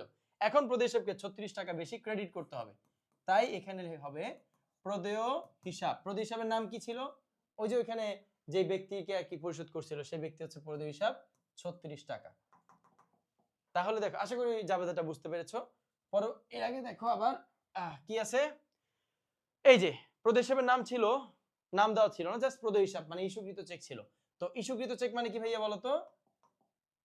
আমি পুরোটা ক্লিয়ার করে দিব? না থাক, কিছুটা থাক, ক্লিয়ার করার দরকার নেই। প্রদেয় হিসাব কি ছিল ভাইয়া বলো তো? এই যে এখানে একটু ভালো করে দেখো, আমি একটু এটা ক্লিয়ার করে দেই। এই পাশটা দেখো, এই দেখো ভাইয়া, প্রদেয় হিসাব সাদমান নুহিন কর্তৃক প্রদেয় হিসাব কি ইস্যুকৃত। ইস্যুকৃত মানে প্রদেয় হিসাব 1226 টাকা ছিল, আর নগদান বইতে লেখা হয়েছে 1262। তাই আমি 36 টাকা ভাইয়া কি করেছি? 36 টাকা ভাইয়া কি করেছি? এখানে আমরা বেশি মাইনাস করে দিয়েছি। আমরা এখন বেশি প্লাস করে দেওয়ার ফলে প্রদেয় হিসাব ক্রেডিট। আগে প্রদেয় হিসাবকে বেশি টাকা ডেবিট করেছিলাম, এখন প্রদেয় হিসাবকে 36 টাকা কম ক্রেডিট, আগে এখন কম ইয়া করে দিলাম, অর্থাৎ ক্রেডিট করে দিলাম। তখন আমি 36 টাকা ডেবিট করেছিলাম, এখন 36 টাকা ক্রেডিট করে দিব, তাহলে আমার ব্যালেন্স জিরো হয়ে গেল। তারপরে আসো আমরা সাদমান নুহিনের অঙ্কটার পরে পরেরটা যাই, আবার কোথায় নগদের ভুল আছে। এই যে এটাও নগদের ভুল, রায়হান কোম্পানি থেকে 2820 টাকার চেক প্রত্যাখ্যাত হয়েছে। তাহলে এটা তো আমি উপরে লিখে দিয়েছি ভাইয়া, সমস্যা নেই, আমি আবার লিখে দিই ভাইয়া, আবার লিখে দিই তোমাদের জন্য, সমস্যা নাই। তাহলে জাবেদাটা কি ভাইয়া বলো তো? আবার সেম জাবেদা কি, আপনি জমাকৃত চেক প্রত্যাখ্যান করেছেন, এটা তো নগদান বই জানতো না। তাহলে যদি জানে, তাহলে নগদান বই কি করবে? দেনাদার, দেনাদার কি হিসাব? রায়হান হিসাব কি করবে ভাইয়া? ডেবিট করবে, কারণ সে মনে করেছিল রায়হান হিসাব হ্রাস পেয়েছে, বাট আসলে তো হ্রাস পায় নাই, তাই রায়হান হিসাব ডেবিট। আর কে ক্রেডিট? কোত্থেকে টাকা চলে যায়, কোথায় টাকা বৃদ্ধি পায় নাই সেটা ক্রেডিট। কারণ আমি মনে করেছিলাম ব্যাংক হিসাবে টাকা বৃদ্ধি পেয়েছে, কিন্তু ব্যাংক কর্তৃক রায়হানের চেকটা ফেরত দেওয়ার ফলে ব্যাংক হিসাব বাড়ে নাই। ব্যাংক হিসাব বাড়লে ডেবিট, না বাড়লে ব্যাংক হিসাব ক্রেডিট। এমনটা কত? 2820, 2800 কত? 20।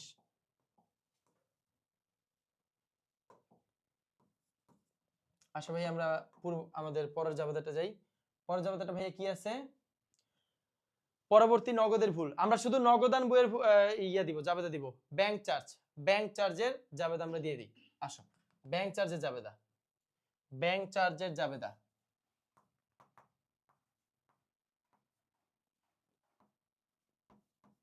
ব্যাংক চার্জ আমানতকারীর পক্ষ থেকে, এই জাবেদাগুলো কে দেয়? আমানতকারী দেয়, আমানতকারীর পক্ষ থেকে। তাই ব্যাংক চার্জ হিসাব ডেবিট, কারণ আমানতকারীর জন্য ব্যাংক চার্জ খরচ।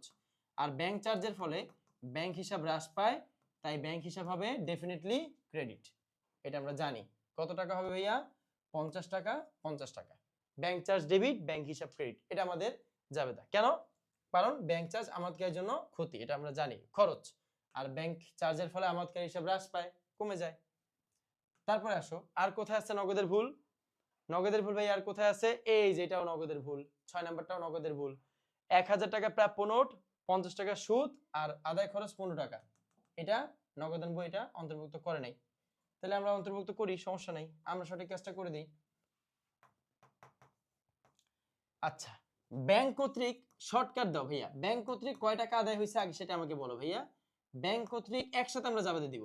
ব্যাংক কর্তৃক আদায় হয়েছে কত ভাইয়া? 1035। তাহলে ব্যাংক কর্তৃক আদায় হইলে ব্যাংক হিসাব ডেবিট না ক্রেডিট? ব্যাংক কর্তৃক আদায় হলে ব্যাংক হিসাব বেড়ে যায়, তো ব্যাংক হিসাব বেড়ে গেলে আমানতকারী ডেবিট করে, তাই ব্যাংক হিসাব ডেবিট। ভাইয়া কত টাকা ডেবিট? 1035। ভাইয়া তারপরটা আসো 1035।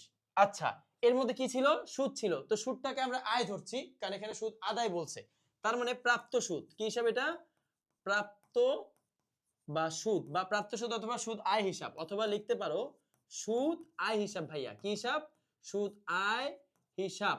তো সুদ আয় হিসাব মানে কি ভাইয়া? ক্রেডিট। তো ভাইয়া ক্রেডিট কয় টাকা হয়েছে? ক্রেডিট কয় টাকা হয়েছে? ও এখানে খরচ ছিল আবার। আচ্ছা দাঁড়াও, খরচ ছিল এখানে, এখানে একটা খরচ ছিল ভাইয়া, খরচটা আগে ভাইয়া লিখে দেই, তারপরে ক্রেডিট পাশটা লিখি। এখানে একটা খরচ ছিল, খরচটা হচ্ছে ব্যাংক কর্তৃক আদায় খরচ, ব্যাংক কর্তৃক খরচ আর কি, আদায় খরচ যেটাকে আমরা বলছি আদায় খরচ হিসাব। ব্যাংক কর্তৃক আদায় খরচ হিসাব কয় টাকা ছিল? ডেবিট পাশে কয় টাকা ছিল ভাইয়া? 15 টাকা। এবার আসো ক্রেডিট পাশেরটা কি? ব্যাংক কর্তৃক কি ছিল? সুদ ছিল নাকি? সুদ আয়।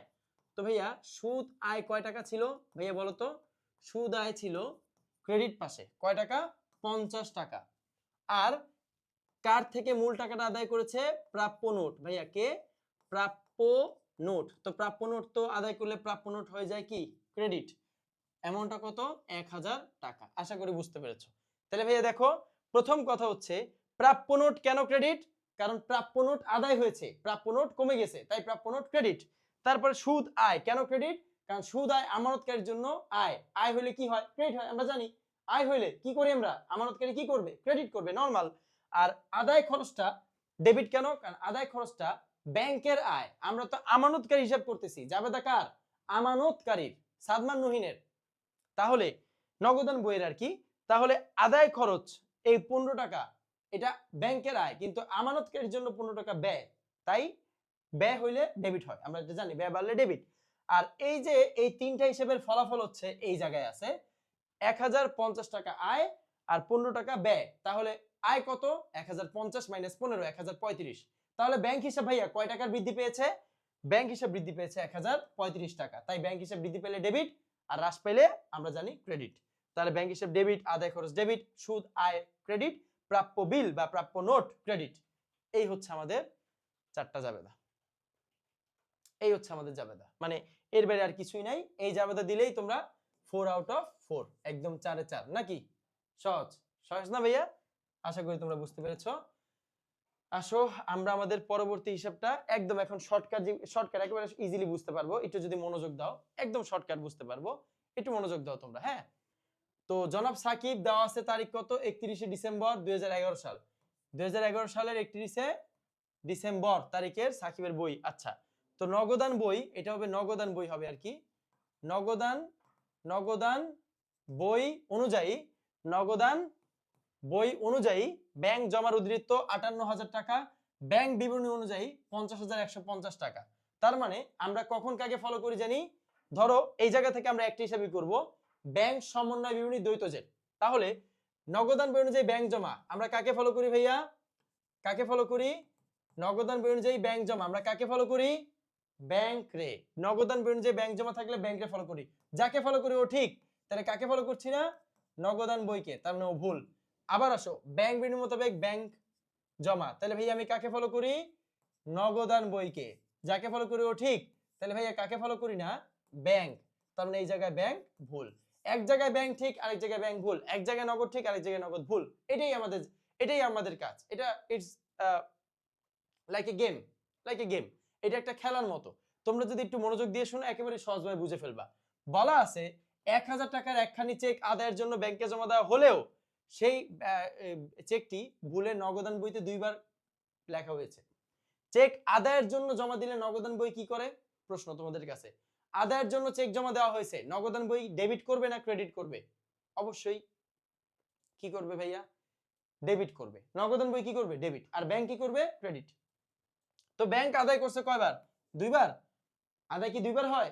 1000 টাকার চেক ব্যাংক একবারে আদায় করছে, কিন্তু নগদান বই আদায় করছে কয়বার? দুইবার।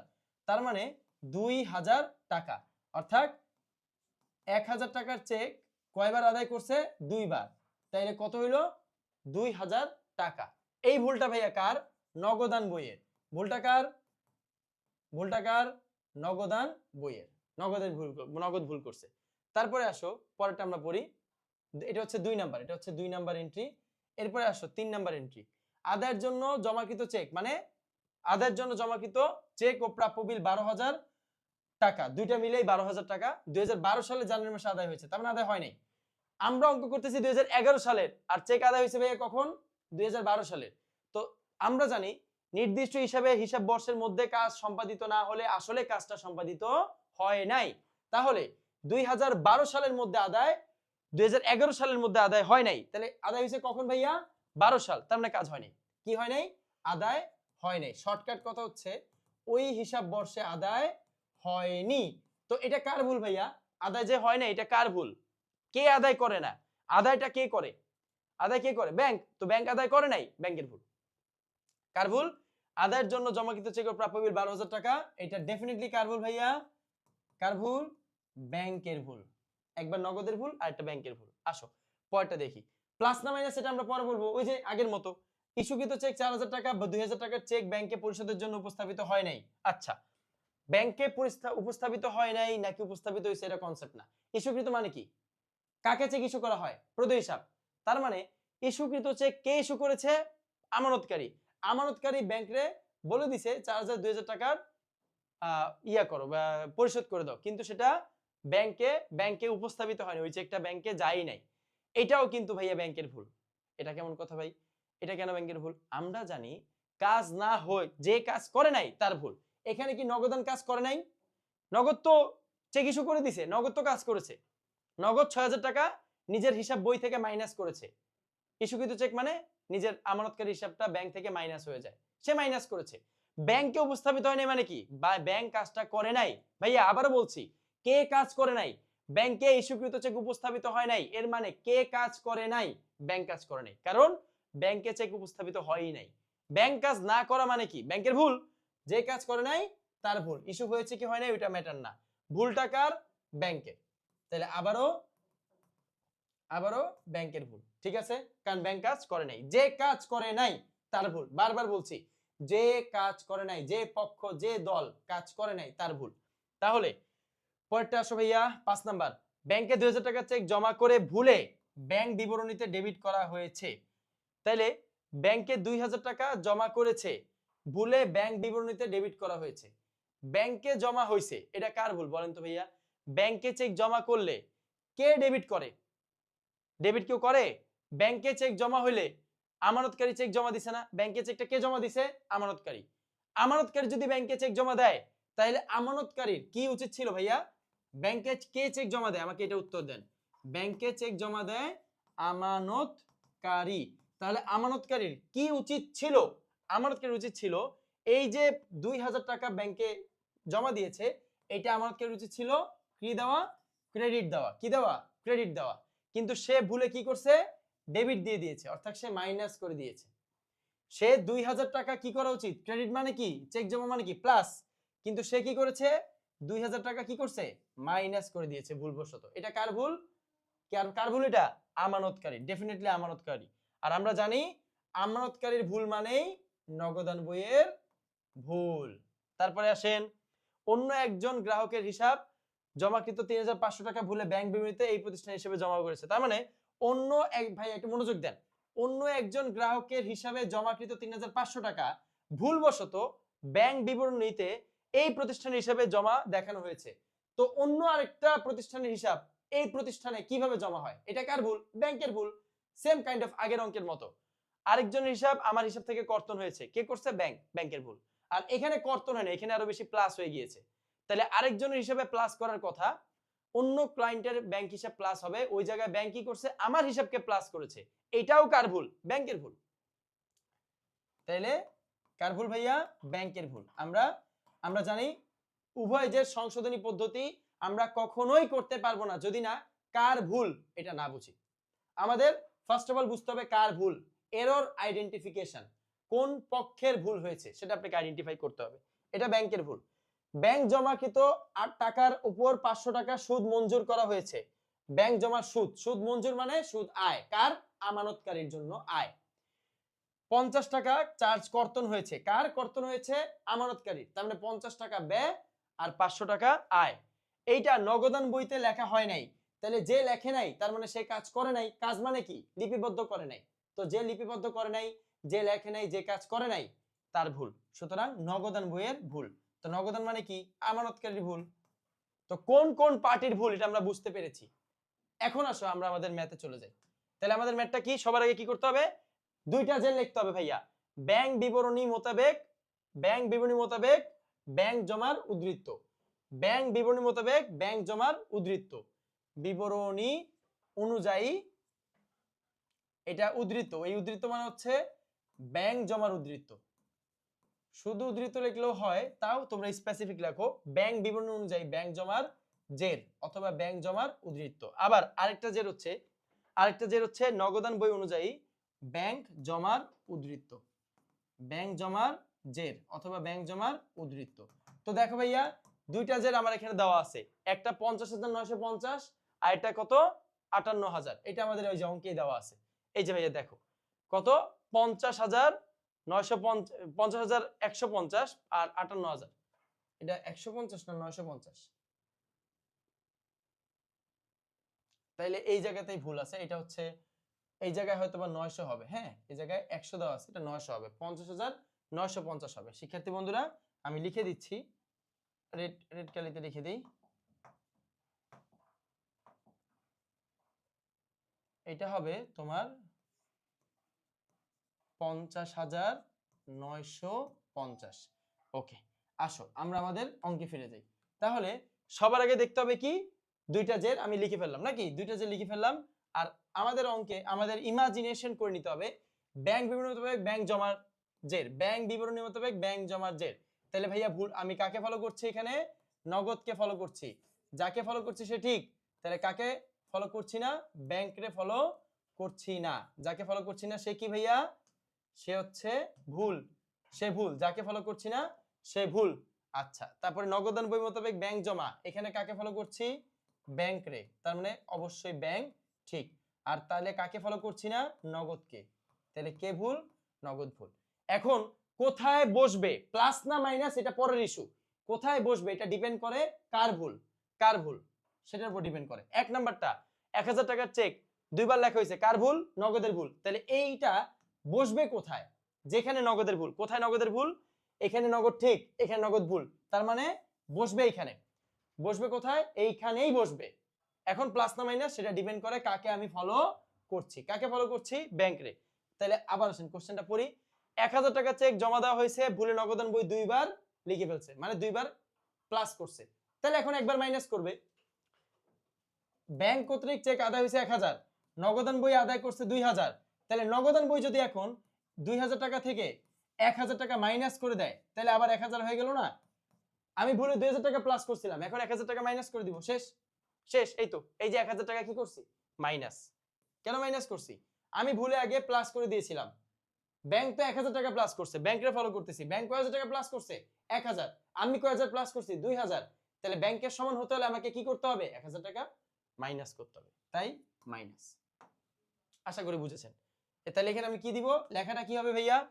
লেখাটা হবে জমাকৃত টাকা নগদান বইতে কয়বার লেখা হয়েছে? দুবার লেখা হয়েছে, এটা দিব। ঠিক আছে, নগদান বইতে দুবার লেখা হয়েছে।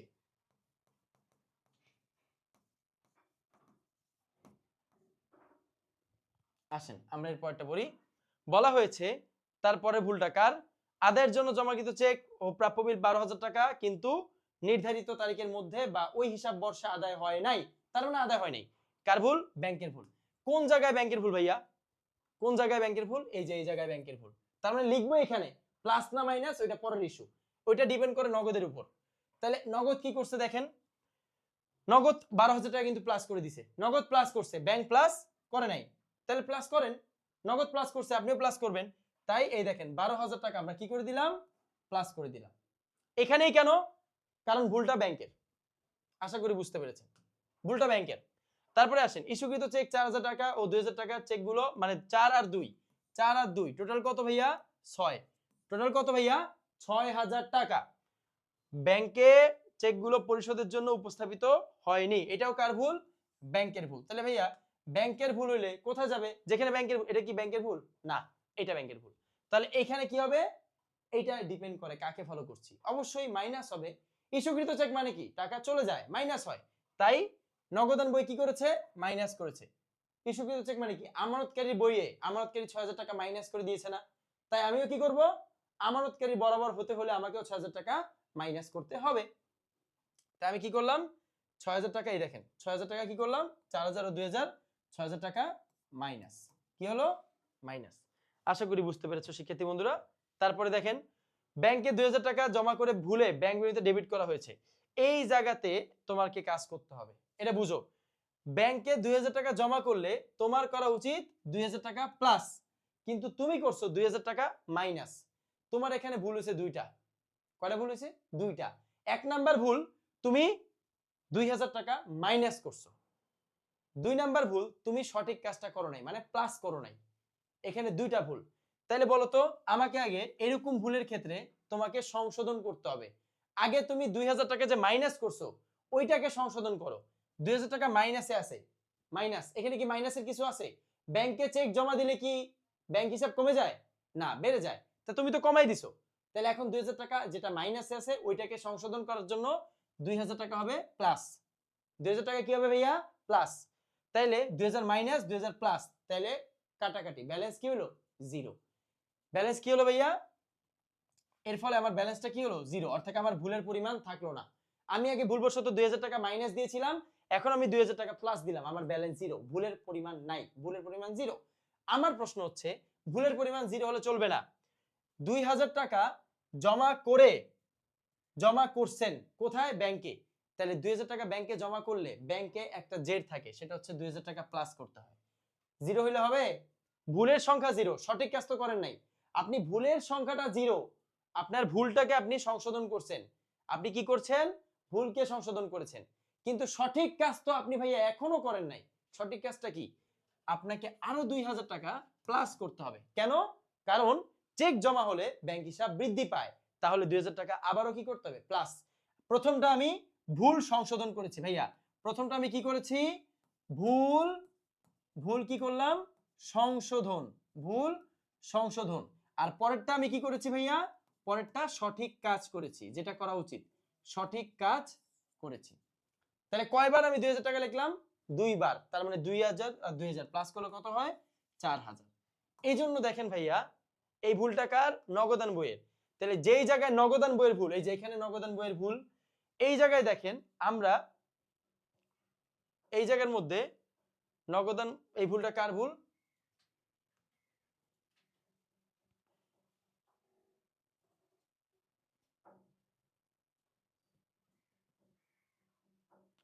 ও ব্যাংক ২০০০ টাকা জমা করে ভুলে ব্যাংক বিবরণীতে ডেবিট করেছে। আচ্ছা আচ্ছা আচ্ছা, তাহলে এই যে ব্যাংক ডেবিট করেছে ভাইয়া, এই যে এই জায়গার মধ্যে যে ব্যাংক ভুলবশত ডেবিট করেছে, এই ভুলটা ব্যাংকেরই ভুল। কারণ ব্যাংক ২০০০ টাকা যদি চেক জমা করে তাহলে ব্যাংকের কি করা উচিত ছিল ক্রেডিট করা উচিত ছিল, এই জায়গার মধ্যে ব্যাংকেরই ভুল হয়েছে। দেখেন কোশ্চেনটা আবার পড়েন, কোশ্চেনটা ভাইয়া আবার পড়েন, আবার মনোযোগ দিয়ে পড়েন, মনোযোগ দেন। বলা আছে ব্যাংক ২০০০ টাকা জমা করে ভুলে ব্যাংক বিবরণীতে ডেবিট করা হয়েছে। ব্যাংকে ২০০০ টাকা জমা করছে, ভুলে ব্যাংক বিবরণীতে ডেবিট করেছে, এইটা ব্যাংক বিবরণীরই ভুল, ব্যাংকেরই ভুল।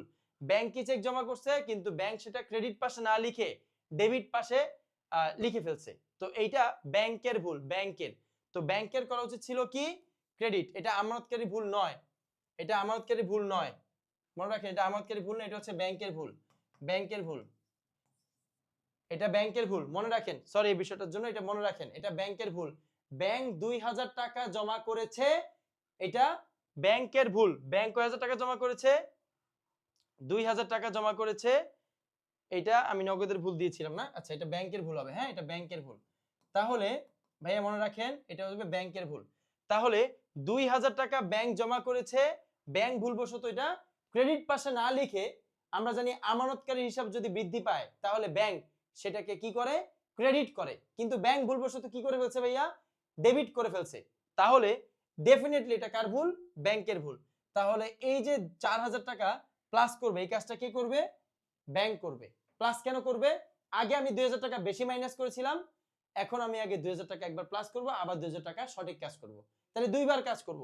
2000 2000 কত 4000। এই দেখেন কোন জায়গার মধ্যে ব্যাংকের ভুল, এই যে এই জায়গায় ব্যাংকের ভুল। তো যেখানে ব্যাংকের ভুল সেখানে আমি কি করব 4000 টাকা প্লাস। কেন 4000 টাকা?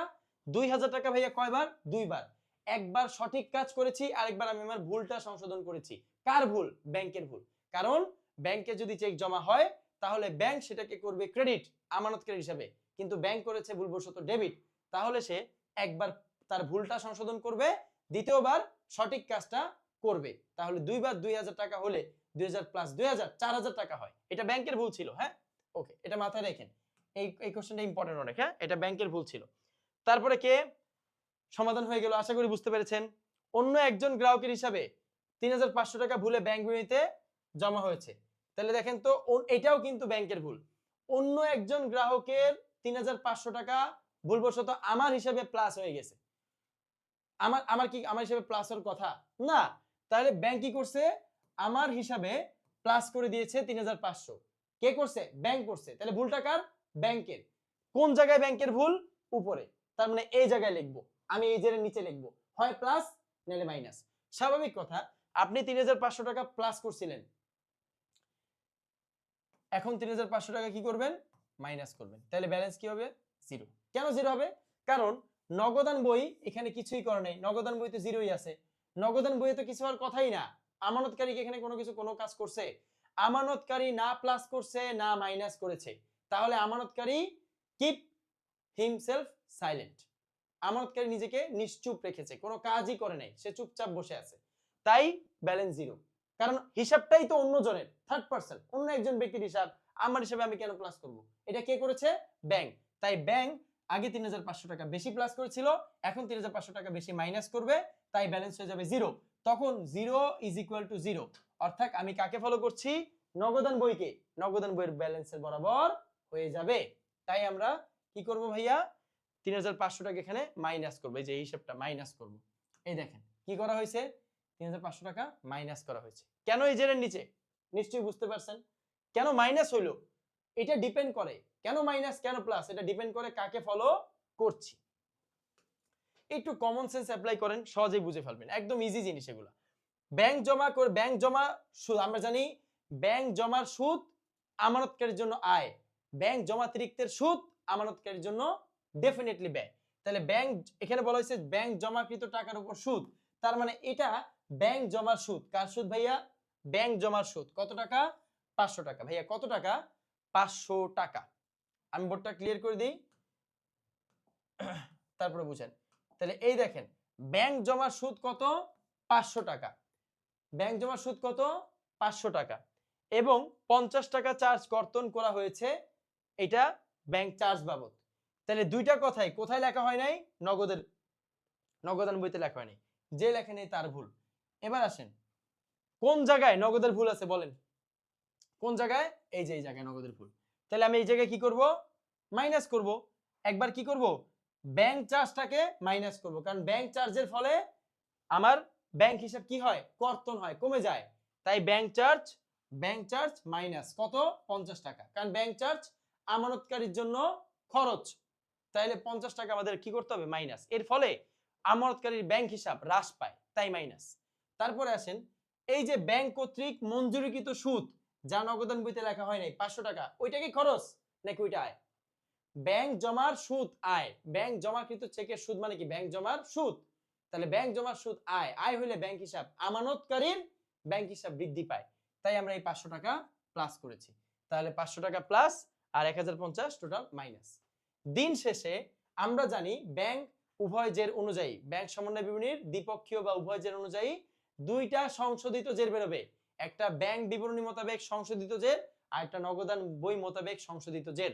তাহলে ব্যাংক বিবরণী মোতাবেক যেটা সংশোধিত জের বা সমন্বিত জের লেখা আছে, এটা হবে সংশোধিত জের। হ্যাঁ, এটা হবে সংশোধিত জের, মনে রাখবেন, সমন্বিত না, লিখবেন সংশোধিত জের। ব্যাংক বিবরণী মোতাবেক সংশোধিত জের কত? 57,450। একইভাবে সব প্লাস মাইনাস করে দেখবেন, নগদান বই মোতাবেক সংশোধিত জেরও 57,450।